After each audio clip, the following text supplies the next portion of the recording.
Quand j'étais petite, avec mon petit frère, on adorait nettoyer la voiture de mes grands-parents parce qu'ils nous donnaient toujours des sous.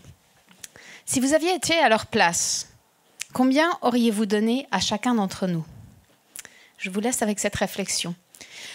Que donneriez-vous pour maximiser le potentiel et la performance de votre force de travail? C'est une question essentielle pour une politique RH, n'est-il pas? Quand on sait que 50% de la population sont des femmes, que plus de 50% des gradués sont des femmes, qu'elles sont à la base de 60 à 80% des achats, et que finalement les recherches ont montré qu'en augmentant la représentativité des femmes, spécialement au top niveau, on a un retour sur capitaux, plus de profitabilité et donc plus de valeur. Le paradoxe, c'est que dans les top niveaux, notamment des grandes entreprises, on a environ 17% dans les conseils d'administration et simplement 12% dans les comités de direction. Donc n'y a-t-il pas là une opportunité? Pourquoi une opportunité? Parce que la diversité, elle est créatrice d'innovation et que l'innovation, c'est la croissance. Alors vous me direz, oui, mais l'égalité homme-femme, c'est pas la diversité. Et vous avez raison, c'est bien plus que ça. En revanche, l'égalité homme-femme, c'est la base. Et oui, je sais, c'est une femme qui vous en parle, c'est un sujet qui est lassant, on l'a vu avec le MeToo, on en a tellement parlé, ça énerve tout le monde. Ceci dit, c'est aussi quelque chose qui est très compliqué et c'est pour ça que ça fait autant de débats. Parce que finalement, c'est à la base des racines de la société. Vous connaissez peut-être cette campagne Like a Girl où on voit une petite fille qui lance la balle et elle est avec force, avec conviction. Et puis on la voit à 16 ans et là, la balle, c'est... Ah. En fait, Like a Girl, ça devient quelque chose de mou presque. Donc on s'attaque à une forteresse en fait. C'est vrai que l'égalité, c'est une forteresse. Et on a appris des Grecs que pour... entrer dans une forteresse, il fallait un cheval de Troie. Et là, j'en reviens à moi et mon frère qui nettoyons la voiture. J'espère que personne d'entre vous n'aurait donné une somme d'argent différente à moi ou à mon frère. J'en conviens. Mais parce que c'est un droit fondamental, c'est du sens commun. Et donc c'est ça le cheval de Troie, c'est l'égalité salariale. C'est commencer par la base, les fondations d'une relation contractuelle entre employé et employeur.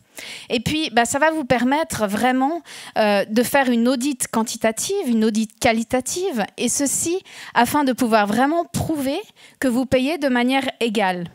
Et alors faites-le avec une entité externe. Pourquoi? Parce que vous ne pouvez pas être jugé parti, vous ne pouvez pas avoir développé la rémunération dans votre entreprise, en tout cas sa politique, et ensuite la vérifier et clamer que oui, je paye de manière égale à travail égal.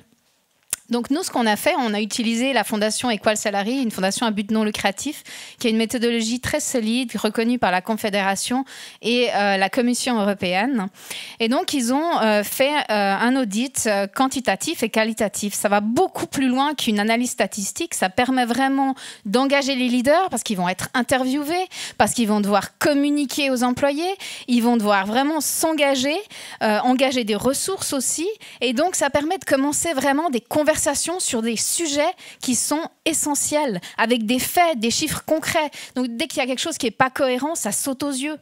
Et donc ça, c'est important. Pourquoi? Parce que ça fait sortir des biais inintentionnels dans le système, que ce soit au niveau du recrutement, au niveau de la promotion, au niveau du développement.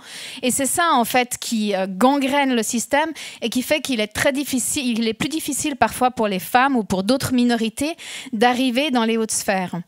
Et donc, finalement, c'est, par exemple, vous irritez des inégalités salariales qui sont dans la société parce que les femmes ont des prétentions salariales moins élevées ou parce que quand vous proposez à une femme un salaire, elle va vous remercier pour l'opportunité, alors qu'en général, un homme va vous négocier le salaire à la hausse. Donc voilà, utilisez ce droit fondamental pour faire changer les choses. Et ce que vous allez essayer de changer, c'est énorme, parce que finalement, c'est quoi?